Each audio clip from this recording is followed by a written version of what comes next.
Hey, what up, guys and gals? Mr. Herr here. On Thursday, April the 2nd. Hopefully your April Fools went well. Today, ladies and gentlemen, we're going to talk about parallel and perpendicular lines, specifically what makes their slopes unique. So parallel slopes, we're looking for the exact same slope, no differences whatsoever. Perpendicular lines, we're looking for a slope that is an opposite reciprocal, and we'll go into exactly what that means. After we knock out the notes, side note, definitely want to make sure you're writing these down and taking all this in. After we go over these notes, we will knock out our PDF worksheet, no surprises there, on perpendicular and parallel lines, and then please submit that to Schoology. I know a lot of you have been, on the grind doing this pretty consistently, so hopefully that continues to go well. All right. Without further ado, let's do this thing.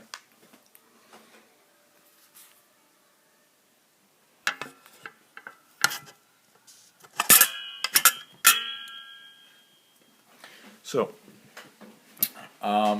like I said, you definitely want to make sure you have a pencil or,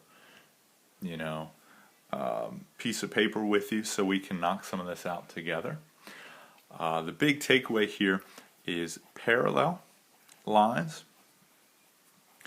have the exact same slope. So no differences whatsoever for parallel lines. Exactly the same. So like down here, it says parallel to y equals negative 2x plus 8. Because this is a slope of negative 2, our slope is going to, for our new line, is also going to have a slope of negative 2. In fact, I was going to define perpendicular, but let's just jump in here. It says, given a point on a line, write that new equation in point-slope form. Okay, so check it. We have the point, 2, 5. We have our original line, y equals negative 2x plus 8. This is great because this is y equals mx plus b form, so that means we already know what our slope is right away. And since we were told to write in point-slope form, just as a reminder, that's y minus y1 equals m times x minus x1. Oh, that means that we can just substitute and go. So my y value, y minus 5 from this point up here, equals our slope, negative 2, times x minus my x value from the point. That equation right there, y minus 5 equals negative 2 times x minus 2 in parentheses, is parallel to our original. Whoop whoop. Okay, so that's pretty sweet. One more with parallel equations, and then we'll move on to the next one.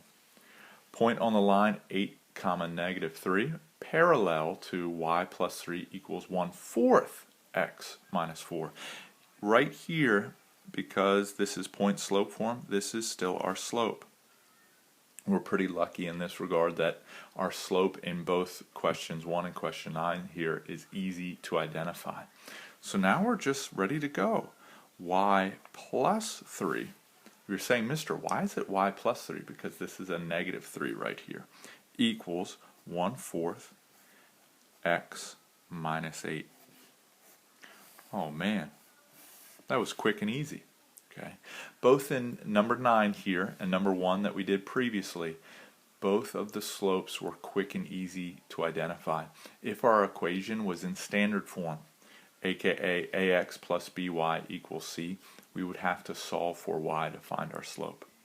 Okay, but that's all good to go when it comes to parallel. Remember, parallel slopes are exactly the same.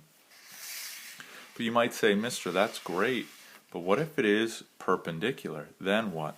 Okay, well remember, if we're talking perpendicular slopes, it comes down to two words. Okay. Specifically, those words are opposite.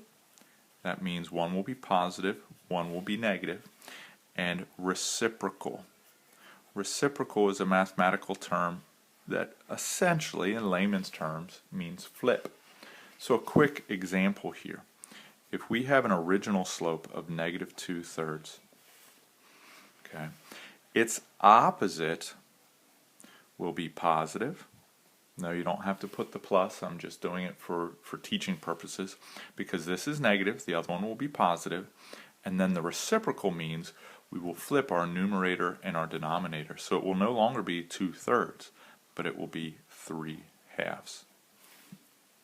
They are opposites, check, check. They are reciprocals, check, check. Hey, we got 2 review problems, and then we're done with this thing. Point on the line, -3, 2, perpendicular to y plus 1 equals 1/3 x minus 5. I first identify the original slope. Our original slope here is 1/3. So its opposite, since this is positive, its opposite will be negative, and the reciprocal of this is 3/1. So -3/1. No, you don't have to write it as a fraction. I'm personally just going to rewrite it as -3.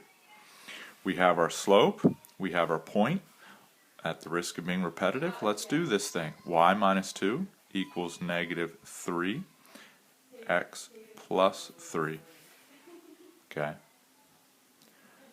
Last but not least, let's jump down here to number 6, because this one's in y equals mx plus b form. Point on the line, -2, 5, perpendicular to y equals 2x plus 3. Hey, that means our original slope is 2, but recall, we want perpendicular. So since this is positive, our opposite will be negative. And you might say, but mister, how do we take the reciprocal of a whole number? Remember, this is the same as 2/1.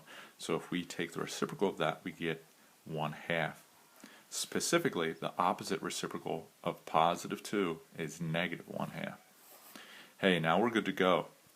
Substitute from your point, y minus 5 equals -1/2 x plus 2.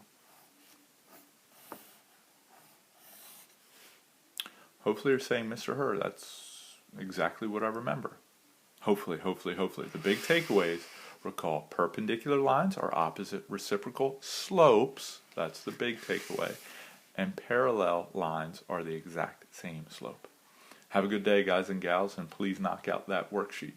Talk to you soon.